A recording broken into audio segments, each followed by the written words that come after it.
ॐ इदं विष्णुविचक्रमे त्रेधा निदधे पदं शम्भुरश्रुभं सुरे स्वाहा। ओम सद्गुरुदेव भगवान की जय।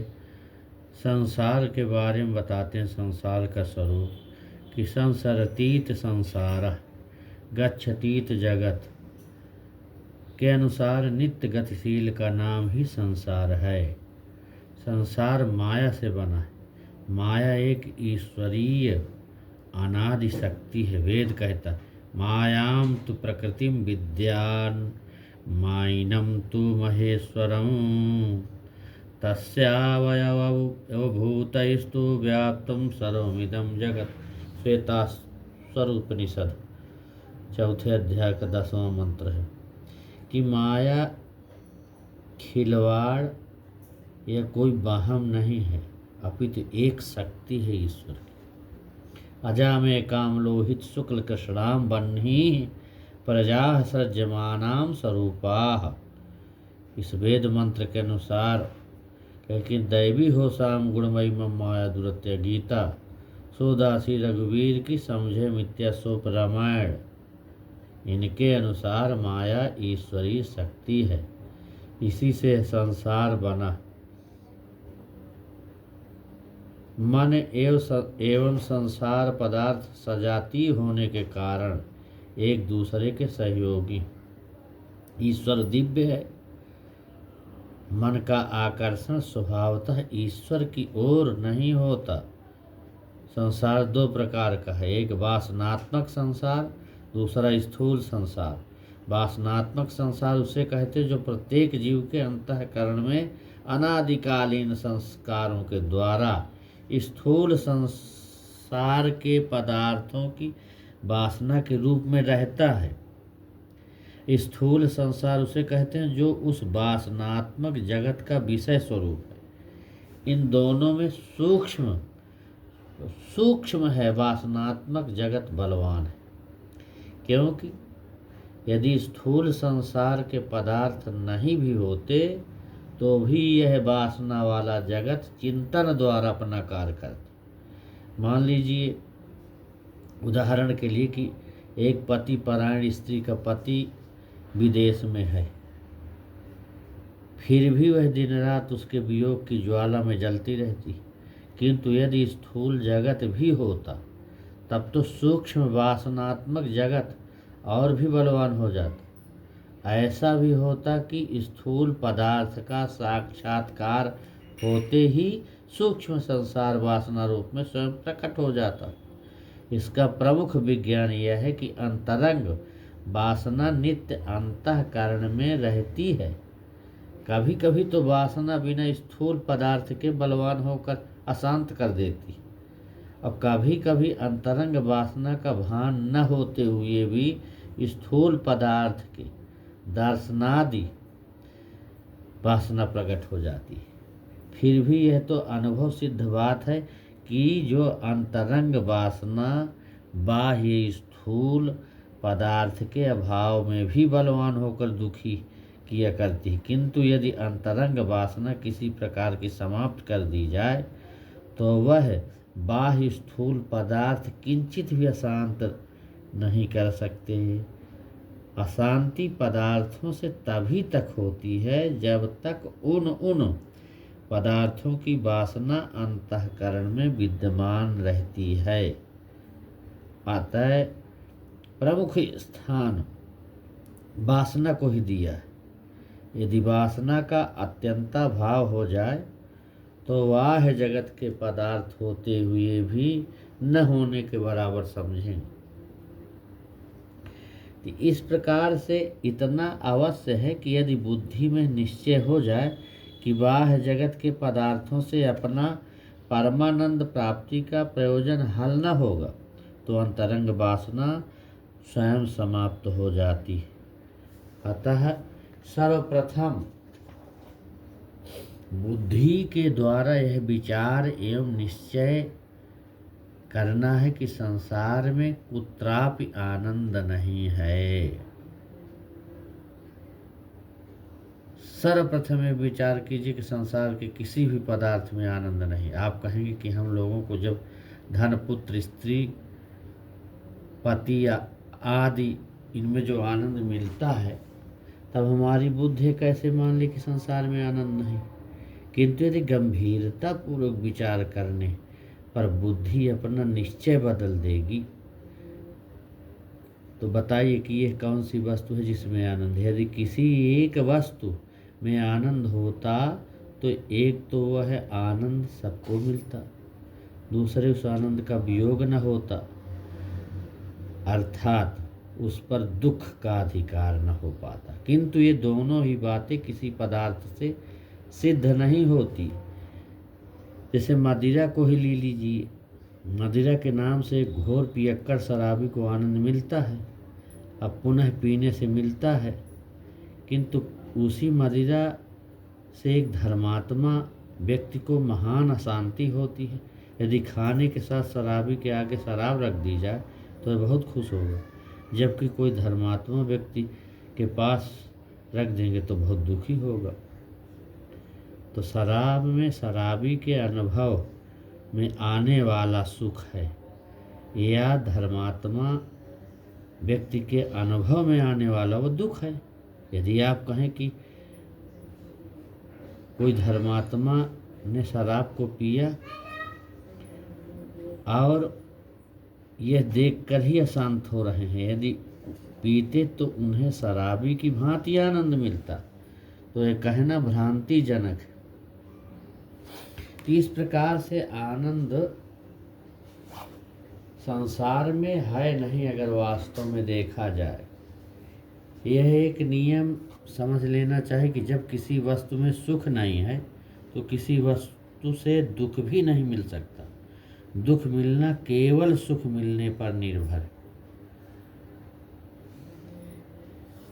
तो इस तरह से सुख समझ लो तो सुख मिलता है। जैसे कोई व्यक्ति के मरने पर सर्वाधिक दुख स्त्री को होता, उससे कम पुत्र को होता, उससे कम मित्र को होता, उससे कम नौकर को, और न सुख न दुख पड़ोसी को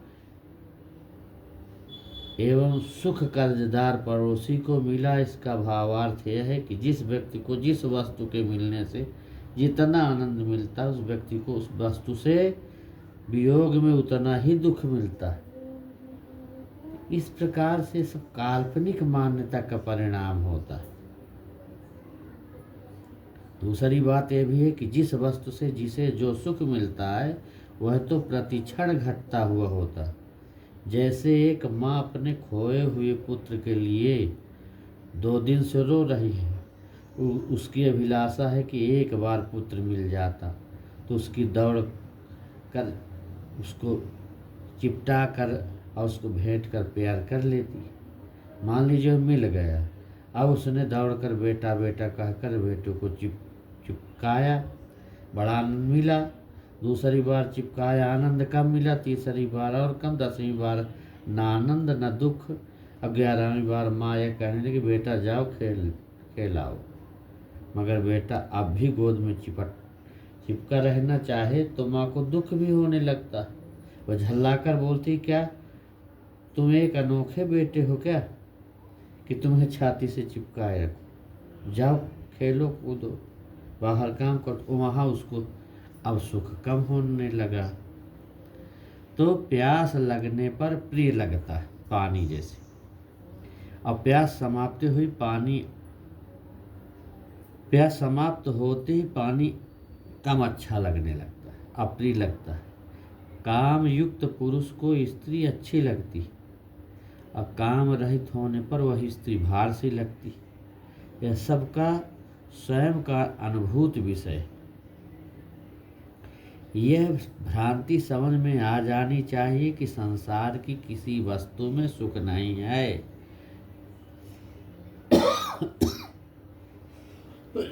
यह तो हमारी स्वयं की ही कल्पना का दुष्परिणाम देगी। आप लोग समझते हैं कि सुंदरता में सुख है, किंतु आपकी अनुभूति इसके विपरीत होती है। जैसे एक माँ का कुरूप पुत्र मेले में खो गया, अवध थाने में जा कर के अपने बच्चे को अनेक बच्चों के साथ देखती, किंतु उसे सुख नहीं मिलता। उसे तो अपने बच्चे में कुरूप क्यों न हो, उसी में सुख है। किसी को शराब में बदबू आती, किंतु किसी को खुशबू आती। प्याज लहसुन न खाने वाले को उसमें बदबू आती, किंतु उसके प्रेमी को खुशबू आती। क्या कहें। गंदगी वाला जो कीड़ा होता है उसे खुशबू आती है गंदगी से। यदि उसे इत्र में छोड़ दिया जाए तो मर जाएगा। सौंदर्य या सुगंध आदि में सुख नहीं है। जिस वस्तु में बार बार सुख का चिंतन किया जाता है उसी वस्तु में आसक्ति हो जाती। गीता में कहा, ध्यायतो विषयान् पुंसा संगस्तेषुपजायते।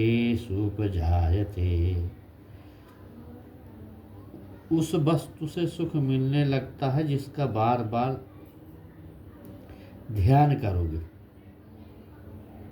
संसार की किसी वस्तु को पाने के पूर्व और न पाने पर या छिन जाने पर उस वस्तु के वियोग में दुख ही दुख मिलता है।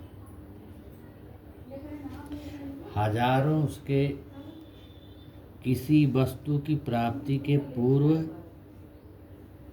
निमित्त प्रयत्न में कष्ट, वस्तु की प्राप्ति के पश्चात उसकी रक्षा, उसके नष्ट होने के भय में कष्ट एवं नष्ट होने पर कष्ट ही कष्ट है। तो इस प्रकार से संसार संबंधी सुखों की एक बहुत बड़ी भ्रांति कि प्रत्येक व्यक्ति समझता है कि जितने पदार्थ हमारे पास हैं उतने से सुख नहीं मिल सकता।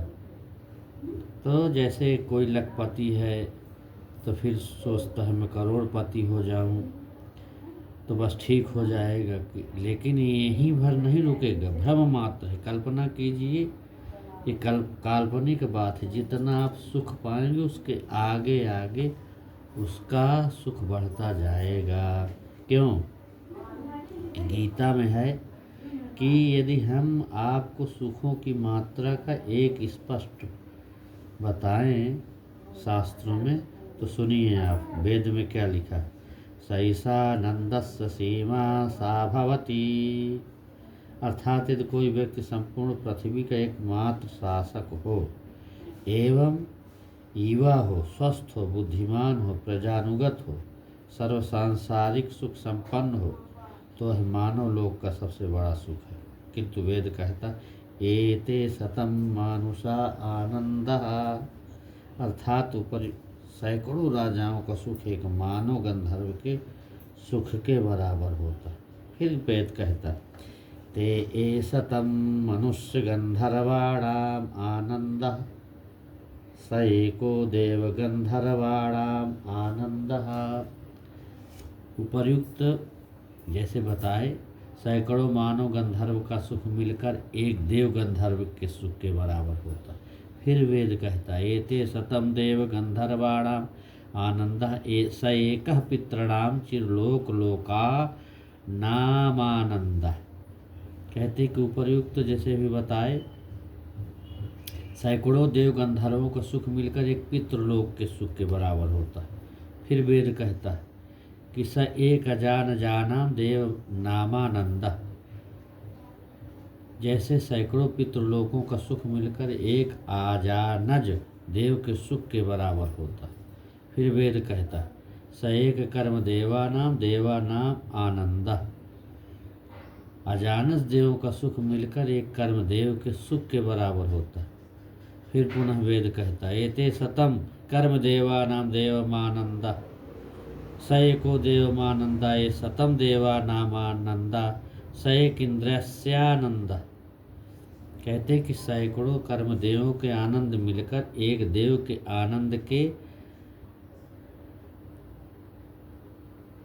तथा ऐसे सैकड़ों देव के आनंद मिलकर एक इंद्र के आनंद के बराबर होते हैं। ऐसे सैकड़ों इंद्र के आनंद मिलकर एक बृहस्पति के आनंद के बराबर होते हैं। और फिर ऐसे सैकड़ों बृहस्पति के आनंद मिलकर एक प्रजापति के आनंद के बराबर होते हैं। ऐसे सैकड़ों प्रजापति के आनंद मिलकर एक ब्रह्मा के आनंद के बराबर होते हैं। लेकिन जितने ऊपर बताए हैं ये समस्त ब्रह्मलोक पर्यंत के आनंद में सर्वत्र एक सी अशांति है, अतृप्ति एवं अपूर्णता रहती। वास्तविक आनंद इन सबसे करोड़ों कोस दूर, जिसे पाने के पश्चात व्यक्ति पूर्ण काम हो जाता है, सदा के लिए आनंदमय हो जाता है, तृप्त हो जाता है, अमृत हो जाता है। गीता कहती आ ब्रह्म भुवनान लोका पुनरावर्तिनो अर्जुन। हे अर्जुन, ब्रह्मलोक तक वास्तविक सुख नहीं, वहाँ भी जाकर पुनः भवाटवी का चक्कर लगाना पड़ता। माम पे तु कौन्तेय पुनर्जन्म न विद्यते। लेकिन मुझको मेरे लोक को प्राप्त करके जीव मुक्त हो जाता है, परमानंद प्राप्त करता है। अब सोचिए, जब ब्रह्मलोक के ऐश्वर्य में भी आनंद नहीं तो करोड़पति बनकर आनंद चाहते हैं। कितना बड़ा आश्चर्य है, कैसा भोलापन है। वेद व्यास जी कहते हैं भागवत में, यत् पृथिव्यां व्रीहियं हिरण्यं पशवः स्त्रया न दुह्यन्ति मनः प्रीतिं सह काम हतास्यते। संपूर्ण विश्व के पदार्थ स्त्री आदि यदि एक व्यक्ति को दिए जाएं तो भी उसकी कामना उसी प्रकार बनी रहेगी जैसे प्रारंभ में थी। वेदव्यास कहते हैं कि गिरिर्महान गिरेरब्धिर्महान अब्धर्नभो महत् नवसोऽपि परम ब्रह्म ततो यासाम दुरत्तया। जैसे पहाड़ बड़ा होता है, उससे बड़ा समुद्र होता, उससे बड़ा आकाश होता, उससे बड़ा भगवान होता है जिसे अनंत कहा जाता है, किंतु उससे भी बड़ी एक वस्तु है, उसका नाम है वासना। भावार्थ है कि अज्ञेय भगवान को जाना जा सकता है, अचिंत भगवान का चिंतन किया जा सकता है, अदृष्ट भगवान को देखा जा सकता है, अव्यवहार्य भगवान को व्यवहार में लाया जा सकता है, किंतु अनादिकाल से अब तक के इतिहास में एक भी उदाहरण ऐसा नहीं हुआ, न आगे होगा, जो इंद्रियों के विषयों के समान को पाकर पूर्ण काम हो जाए। वे सामान भले ही ब्रह्मलोक की कक्षा के हों।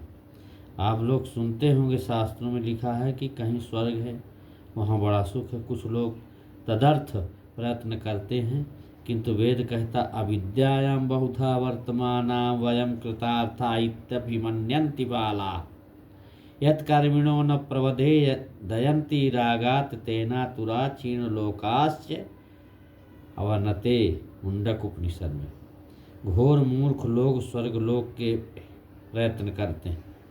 वो घोर मूर्ख लोग स्वर्ग का प्रयत्न करते हैं क्योंकि वहाँ भी अज्ञान है, अशांति है, तृप्ति है।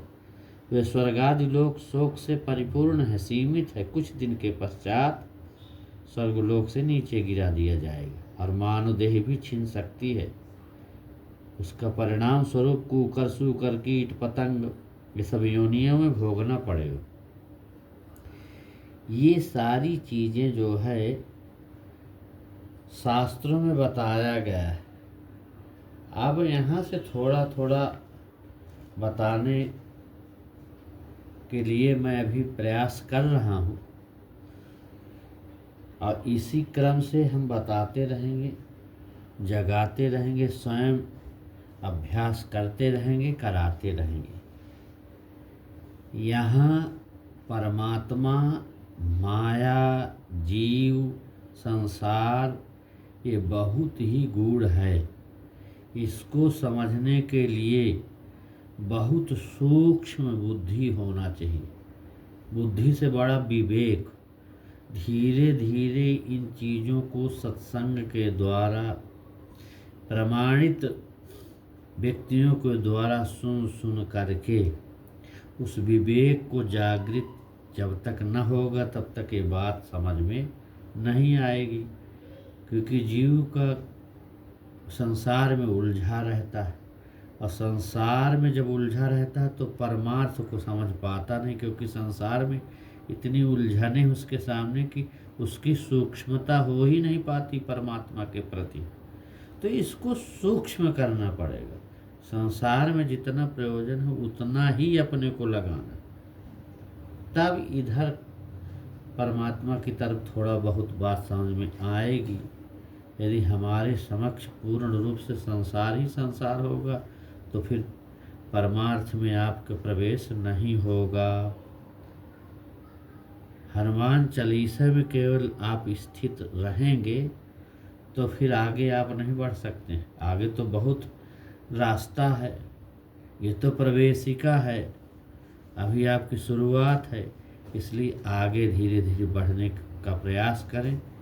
प्रमाणित व्यक्तियों से सुनो, प्रमाणित व्यक्तियों से पूछो, जिज्ञासा करो ब्रह्म के बारे में, परमात्मा के बारे में। यदि पाना है तो, नहीं पाना है तो फिर भोग योनियाँ तो है ही हैं। बस आज इतने बताएंगे। ओम शांति शांति शांति ओम।